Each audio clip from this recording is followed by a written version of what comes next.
شهر رمضان الذي أنزل فيه القرآن هدى للناس وبينات من الهدى والفرقان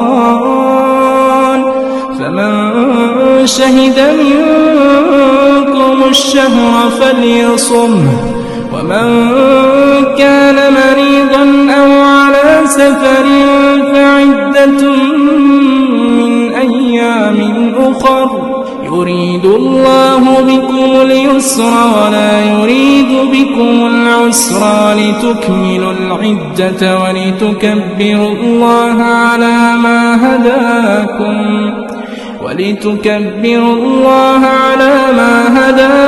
ولعلكم تشكرون. السلام علیکم ورحمۃ اللہ وبرکاتہ. میں امید کرتی ہوں آپ سب ایمان اور صحت کی بہترین حالتوں میں ہوں گی انشاءاللہ تعالی. نحمده ونصلي على رسوله الكريم اما بعد فاعوذ بالله من الشيطان الرجيم. بسم الله الرحمن الرحيم. رب اشرح لي صدري ويسر لي امري واحلل عقدة من لساني يفقهوا قولي. اللهم فقهنا في الدين آمين. آج ہم دیکھتے ہیں الصیام الممنوع والمکروہ، یعنی ممنوع اور مکروہ روزے. عید الفطر اور عید الاضحیٰ کے روزے رکھنا منع ہے. اس کی ہم دلیل دیکھتے ہیں. حضرت ابو عبید رضی اللہ عنہ کہتے ہیں میں نے عمر بن خطاب رضی اللہ عنہ کے ساتھ نماز عید ادا کی. حضرت عمر رضی اللہ عنہ نے کہا ان 2 دنوں کے روزے رکھنے سے نبی اکرم صلی اللہ علیہ وسلم نے منع فرمایا ہے. پہلا دن جب تم اپنے روزے ختم کرو، دوسرا دن جب تم قربانی کا گوشت کھاتے ہو. اسے بخاری نے روایت کیا ہے. روزے ختم کرو سے کیا مراد ہے؟ یعنی چاند دکھ گیا. جب آپ کو چاند دکھ جائے گا تو اگلے دن آپ عید الفطر کا روزہ نہیں رکھ سکتے. اور دوسرا دن جب تم قربانی کا گوشت کھاتے ہو یعنی کہ عید الاضحیٰ، تو عید کے دن، دونوں عید کے دن روزے رکھنا منع ہے. صرف جمعے کے دن کا روزہ رکھنا مکروہ ہے. بعض لوگ عبادت سمجھتے ہوئے صرف جمعے کو خالی ایک روزہ رکھیں اور اس کو یہ سمجھیں کہ یہ بہت نیکی ہے کہ جمعے کا دن ہے تو ہم جمعے کا روزہ رکھ لیتے ہیں یا جمعے کو کوئی اور عبادت کر لیتے ہیں، تو یہ چیز پھر مکروہ ہو جائے گی. اگر کوئی شخص اپنے معمول کے مطابق جمعے کا روزہ رکھے تو جائز ہے. مثلا اگر کوئی شخص ہر دوسرے یا تیسرے دن روزے رکھنے کا عادی ہے اور کسی دن جمعے کا روزہ آ جاتا ہے تو وہ جائز ہے. اس کی ہم دلیل دیکھتے ہیں. حضرت ابو ہریرہ رضی اللہ عنہ سے روایت ہے کہ نبی اکرم صلی اللہ علیہ وسلم نے فرمایا جمعے کی رات، جمعہ اور جمعرات کی درمیانی رات کو قیام اللیل کے لیے مقرر نہ کرو اور نہ جمعے کا دن روزے کے لیے مخصوص کرو. ہاں اگر کوئی شخص روزے رکھنے کا عادی ہو اور اس میں جمعہ آ جائے تو پھر جائز ہے. اسے مسلم نے روایت کیا ہے. ایک اور ہم دلیل دیکھتے ہیں. حضرت ابو ہریرہ رضی اللہ عنہ کہتے ہیں کہ میں نے رسول اللہ صلی اللہ علیہ وسلم کو فرماتے ہوئے سنا ہے کوئی آدمی صرف جمعے کا روزہ نہ رکھے، اگر رکھنا چاہے تو ایک دن پہلا یا پچھلا ساتھ ملا کر رکھے، یعنی جمعرات اور جمعے کا یا جمعے اور ہفتے کا. اسے بخاری نے روایت کیا ہے. اب یہاں پر ہم تھوڑی سی بات کرتے ہیں. بعض لوگ جمعے کے دن کو خاص طور پر عبادت سمجھ کر ایسے کام کرتے ہیں کہ آج جمعے کی رات ہے ہم کچھ پڑھ لیں، یا آج جمعہ ہے تو روزہ رکھ لیں، یا تسبیح نماز پڑھ لیں، یا صبح میں کچھ ایسے کام کر لیں. تو اس کے بارے میں کیا حکم ہے؟ تو پہلی بات یہ دیکھیں کہ جمعہ افضل ہے، اس میں کوئی شک نہیں. اللہ کے نبی صلی اللہ علیہ وسلم نے فرمایا کہ جمعہ عید کی طرح ہے. ایک مسلمان کو جمعے کا اہتمام کرنا چاہیے، لیکن آپ نے صرف اتنی ہی بات کہہ کر نہیں چھوڑ دیا، ہمیں جمعے کے بارے میں بہت ساری چیزیں بھی بتائی ہیں. تو جو کام آپ صلی اللہ علیہ وسلم نے بتا دیے تو وہ تو آپ کریں. اس کے علاوہ اگر آپ کرتے ہیں تو وہ آپ کا اپنا عمل ہے، لیکن ہاں اس کے لیے نہ کسی کو پابند کریں، نہ خود اپنے آپ کو کسی چیز کے لیے پابند کریں. یہ نہ سمجھیں کہ میرے لیے آج پڑھنا زیادہ اجر ہے. جیسے تسبیح نماز کی بات ہے، آپ جمعے کے دن پڑھیں یا کبھی بھی پڑھیں تو اجر تو سیم ہی ہے. لیکن اللہ کے نبی صلی اللہ علیہ وسلم نے جمعے کے دن کی جو ہمیں فضیلت بتائی ہے اور جمعے کے دن کے جو کام کرنے کے بتائے ہیں وہ اس کا تو پھر آپ اہتمام کریں. میں ان میں سے آپ کو بتا دیتی ہوں جو ہمیں پتہ چلتی ہیں حدیث سے، کہ جمعے کے دن کثرت سے درود شریف پڑھنا چاہیے، جمعے کے دن سورہ کہف پڑھنی چاہیے اور نماز جمعہ پڑھنا چاہیے، غسل کرنا چاہیے، خوشبو لگانی چاہیے. خوشبو صرف مردوں کے لیے ہے، اگر عورتیں لگائیں گی تو وہ پھر گھر میں لگا سکتی ہیں. مسجد جاتے ہوئے یا باہر جاتے ہوئے عورتیں خوشبو کا اہتمام نہیں کریں گی. اور اس کے علاوہ ناخن وغیرہ کاٹنا تو یہ سب مسنون عمل ہے، یہ سب آپ کر سکتے ہیں. تو جو بھی ہم نیکی کریں اس کو پھر سنت کے دائرے کے اندر رہ کر کریں.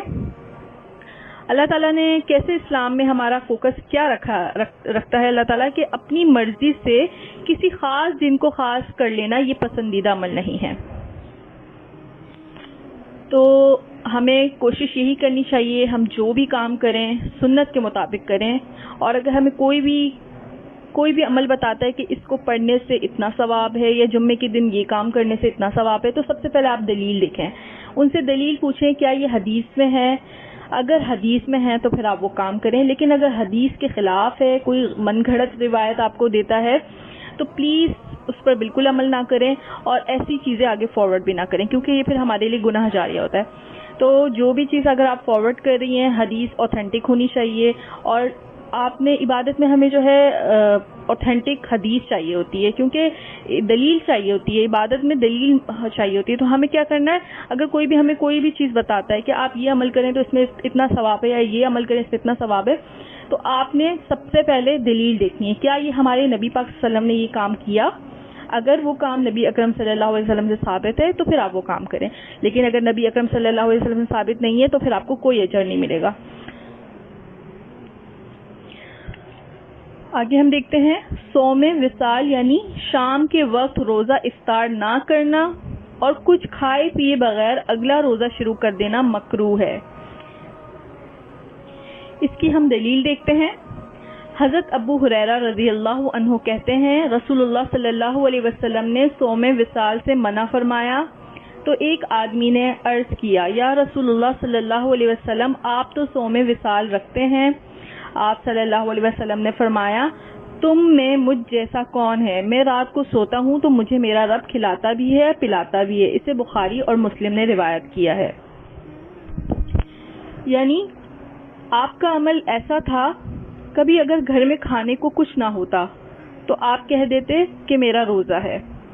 تو آپ اس طرح کر سکتے تھے، تو کہا ہم کیوں نہ کریں. تو آپ صلی اللہ علیہ وسلم نے فرمایا اللہ مجھے کھلاتا ہے. تو یہ کون سے کھلانے تھے؟ اللہ تعالیٰ روحانی طور پر جب بندہ اللہ تعالیٰ سے محبت کرتا ہے اور پلس اللہ کے راستے میں لگ جاتا ہے تو اس کی بھوک پیاس ویسے ہی کم ہو جاتی ہے.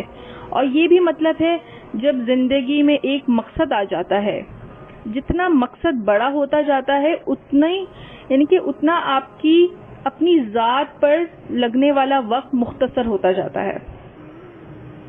پھر کھانا پینا جو ہوتا ہے وہ انجوائمنٹ کے لیے نہیں رہتا بلکہ پھر وہ ایک ضرورت کے تحت ہو جاتا ہے، جس ضرورت کو پورا کرنے کے لیے انسان کھاتا ہے. تو لہٰذا نبی اکرم صلی اللہ علیہ وسلم کا یہ کہنا کہ اللہ تعالیٰ مجھے کھلاتا تھا، اس سے مراد کوئی غلط نہ سمجھے، کیونکہ بعض لوگوں نے پھر اس پر بھی تصوف کی طرف گئے اور انسانوں نے بھی اس چیز کے دعوے کیے کہ فلاں کو کھانے کی ضرورت نہیں.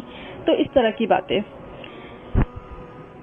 انسان ہے بھوک تو لگتی ہے، لیکن جب انسان مصروف ہوتا ہے کوئی مقصد ہوتا ہے تو پھر وہ بھوک اتنی اہم نہیں ہوتی.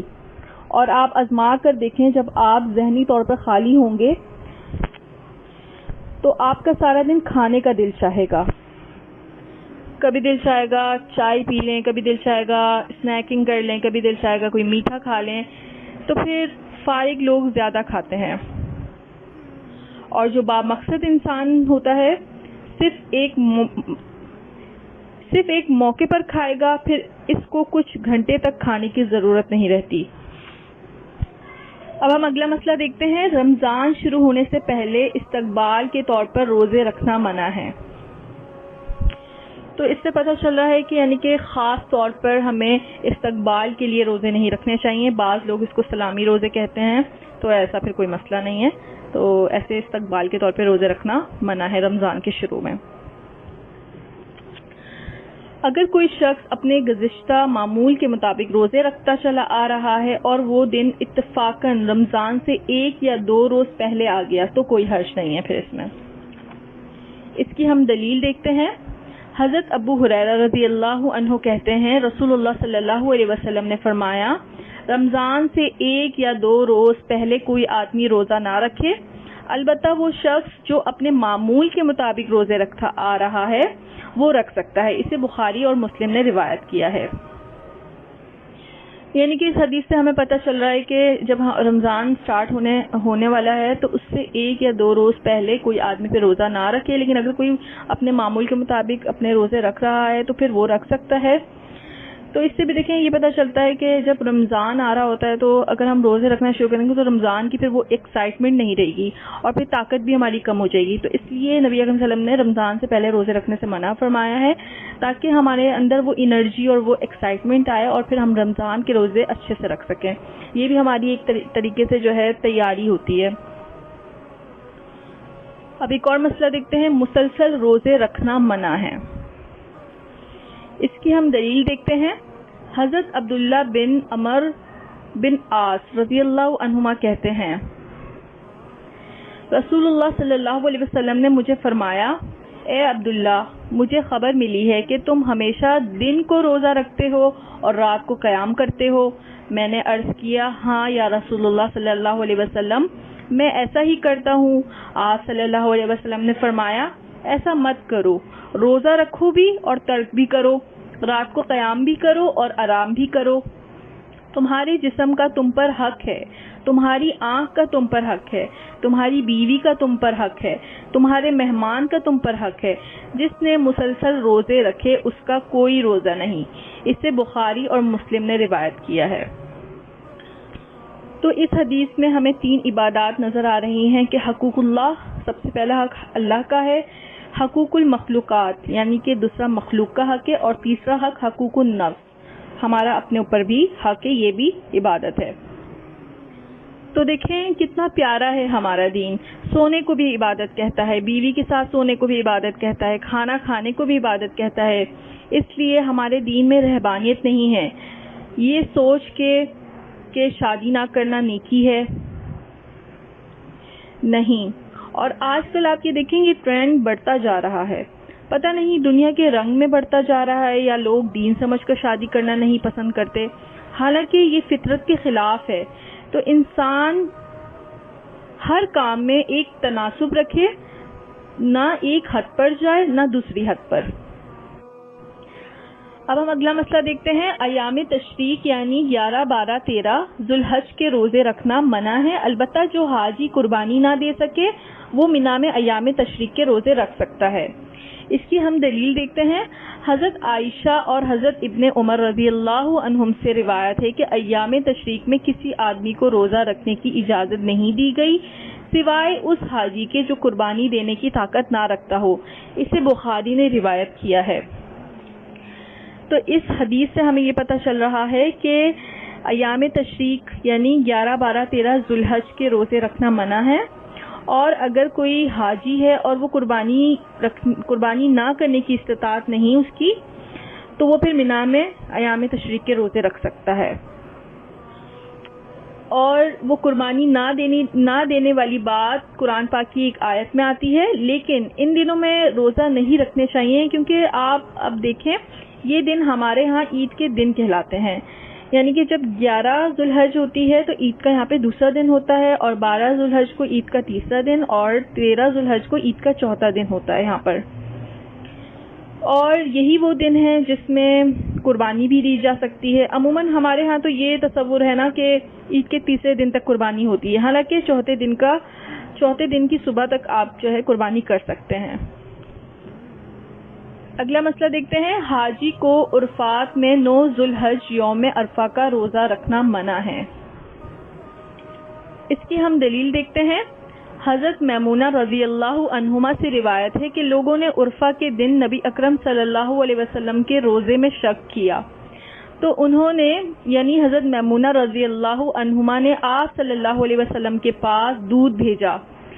آپ صلی اللہ علیہ وسلم نے اس پیالے سے دودھ پیا، یعنی ان کو لگا آپ روزے سے ہیں، تو آپ صلی اللہ علیہ وسلم نے اس پیالے سے دودھ پیا۔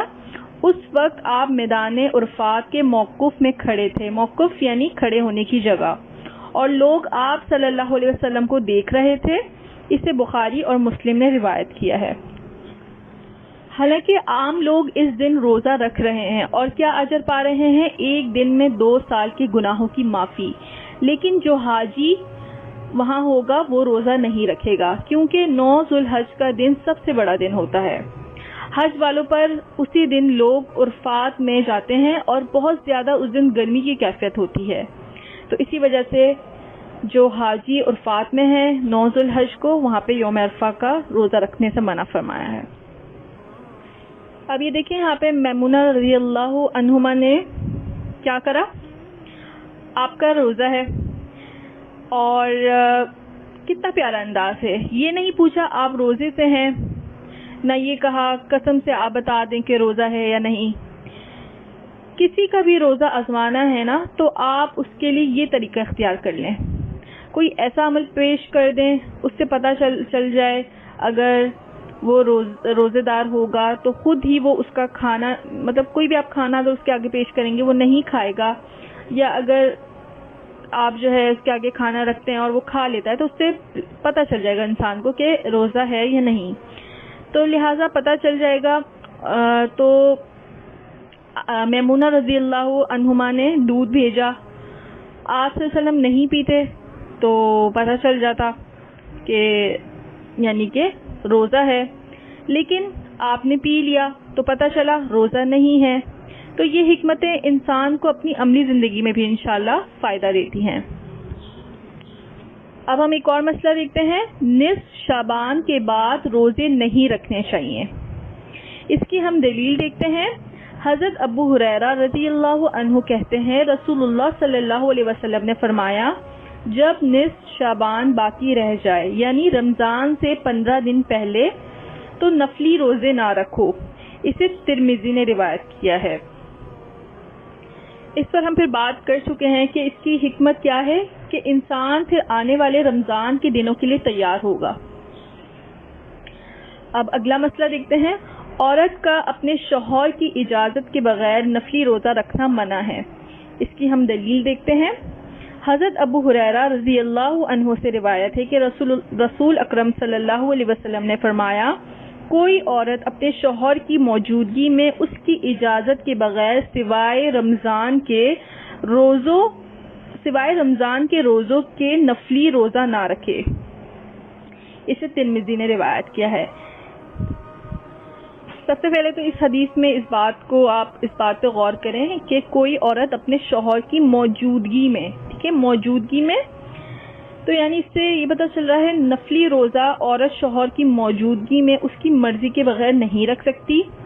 اس لفظ کو غور کریں کہ شوہر کی موجودگی میں، اس میں ایک حکمت ہے۔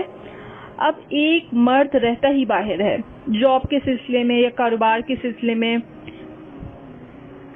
یا کسی کو ملنے گیا ہے اور بیوی پیچھے اکیلی ہے، اب روزہ رکھنا چاہتی ہے، تو کیا شوہر کو کال کرے یا کال کرے گی اجازت نامہ لینے کے لیے یا ای میل کرے گی؟ ایسی بات نہیں ہے۔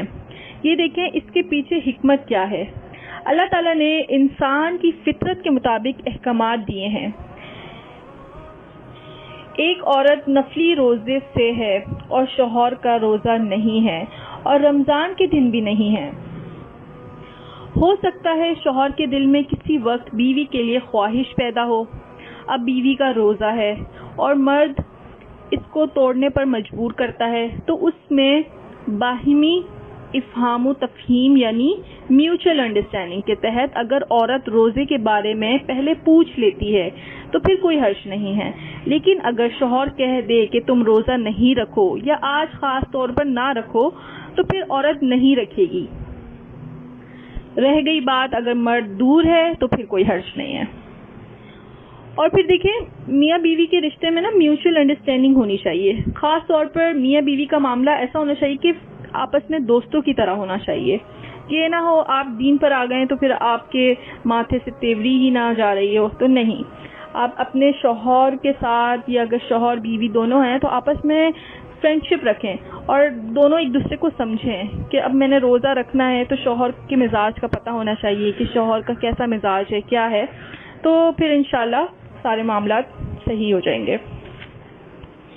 اگلا مسئلہ دیکھتے ہیں. صرف عاشورہ 10 محرم کا روزہ رکھنا مکروہ ہے. 9 اور 10 محرم یا 10 اور 11 محرم 2 دن کے روزے رکھنے چاہیے. اس کی ہم دلیل دیکھتے ہیں. حضرت عبداللہ بن عباس رضی اللہ عنہ فرماتے ہیں رسول اللہ صلی اللہ علیہ وسلم نے عاشورہ 10 محرم کا روزہ رکھا اور لوگوں کو بھی رکھنے کا حکم دیا. لوگوں نے عرض کیا یا رسول اللہ صلی اللہ علیہ وسلم 10 محرم تو یہود و نصارہ کے نزدیک بڑی عظمت کا دن ہے. آپ صلی اللہ علیہ وسلم نے فرمایا اچھا آئندہ سال ہم انشاءاللہ 10 محرم کے ساتھ 9 محرم کا روزہ بھی رکھیں گے. لیکن آئندہ سال آنے سے پہلے ہی رسول اللہ صلی اللہ علیہ وسلم اس دنیا سے رخصت ہو گئے. اسے مسلم نے روایت کیا ہے. یعنی پتہ چلا یوم عاشورہ 10 محرم کی فضیلت کی وجہ یہ ہے کہ جب رسول اکرم صلی اللہ علیہ وسلم مدینہ منورہ تشریف لائے تو یہودی 10 محرم کا روزہ رکھتے تھے. ان سے وجہ پوچھی گئی تو انہوں نے کہا اس روز اللہ تعالیٰ نے موسیٰ علیہ السلام کو فرعون پر غلبہ عطا فرمایا تھا، لہٰذا ہم شکرانے کے طور پر اس دن کا روزہ رکھتے ہیں. رسول اللہ صلی اللہ علیہ وسلم کو یہ بات معلوم ہوئی تو آپ صلی اللہ علیہ وسلم نے فرمایا یہودیوں کی نسبت ہم موسیٰ علیہ السلام کے زیادہ قریب ہیں اور مسلمانوں کو اس دن کا روزہ رکھنے کا حکم دیا. مگر جب رمضان کے روزے فرض کیے گئے تب آپ صلی اللہ علیہ وسلم نے فرمایا اب جو چاہے 10 محرم کا روزہ رکھے، جو نہ چاہے نہ رکھے. اسے مسلم نے روایت کیا ہے. تو اس حدیث سے ہمیں پتہ چلا کہ مماثلت سے بچنے کے لیے 7 10 کا یا 11 کا ملائیں گے. کتنی باتیں ہیں اس حدیث میں غور کرنے کے لیے. پہلی بات ہے کہ اللہ کے نبی کو غیر مسلموں کا یعنی کہ غیر مسلموں کی جو مماثلت ہے وہ پسند نہیں کرتے تھے نبی اکرم صلی اللہ علیہ وسلم. ایون عبادت میں یعنی کوئی نفل روزہ بری چیز تو نہیں تھی، تو پھر باقی چیزوں میں مماثلت کی کہاں گنجائش رہ جاتی ہے. اور ایک اور بات ہمیں یہ پتہ چلی اس حدیث میں کہ اللہ کے نبی کو غیب کا علم نہیں تھا کہ اگلے سال آپ زندہ ہوں گے کہ نہیں. تو ایسے ہم میں سے بھی کسی کو نہیں پتا اگلے سال ہم زندہ ہوں گے کہ نہیں. تو اس لیے نبی اکرم صلی اللہ علیہ وسلم نے 10 محرم کے ساتھ 11 کا یا پھر 9 کا آپ روزہ رکھیں، 2 روزے کر کے رکھیں تاکہ ہماری پھر اس میں غیر مسلموں کی مشابہ نہ ہو. لیکن آج ہم غیر مسلموں کی بہت ساری چیزیں اور بہت سارے طریقے اڈاپٹ کر رہے ہیں، تو اس میں بھی پھر جو ہے غور کرنے کی ضرورت ہے کہ اگر کوئی ایسا کر رہا ہے تو پھر نبی اکرم صلی اللہ علیہ وسلم کو یہ چیز بالکل پسند نہیں تھی. جب روزے میں پسند نہیں تھی تو پھر اور چیزیں تو پھر بہت دور کی بات ہے. تو اگر کوئی کر رہا ہے تو اللہ تعالیٰ سے دعا کریں کہ اللہ تعالیٰ ہمیں ان سب چیزوں سے بچنے کی توفیق عطا فرمائے، آمین. ایک اور دیکھتے ہیں. صرف ہفتے کے دن کا روزہ رکھنا مکروہ ہے. اس میں ہم دلیل دیکھتے ہیں. حضرت عبداللہ بن بصر رضی اللہ عنہ اپنی بہن سما رضی اللہ عنہا سے روایت کرتے ہیں کہ رسول اللہ صلی اللہ علیہ وسلم نے فرمایا ہفتے کا روزہ سوائے فرض روزے کے نہ رکھو. اگر کھانے کو اور کوئی چیز نہ ملے تو انگور کی لکڑی یا کسی درخت کی چھال ہی چبا لو. اسے ابن خزیمہ نے روایت کیا ہے. ہفتہ چونکہ اہل کتاب کی عید کا دن تھا، لہٰذا آپ صلی اللہ علیہ وسلم نے ان کی مخالفت کے لیے ہفتے کے ساتھ جمعہ یا اتوار کا دن ملا کر روزے رکھنے کا حکم دیا ہے. جیسے ہمارے لیے جمعہ اہم ہے، ایسے ہی اہل کتاب کے ہاں ہفتہ زیادہ جو ہے اہم دن ہے، تو اس لیے منع کیا تھا. تو آپ اگر دونوں کو جمع کریں تو جمعہ ہفتہ دونوں کو ملا کر رکھ سکتے ہیں. خالی جمعہ اور خالی ہفتہ نہ رکھیں. یعنی یہاں پر مراد یہ ہے کہ خالی ایک دن کو اسپیشل عبادت کا دن بنا کر اس کی عبادت کرنا. تو اس کی اجازت نہیں ہے۔ جزاک اللہ خیرا کثیرا۔ السلام علیکم ورحمۃ اللہ وبرکاتہ۔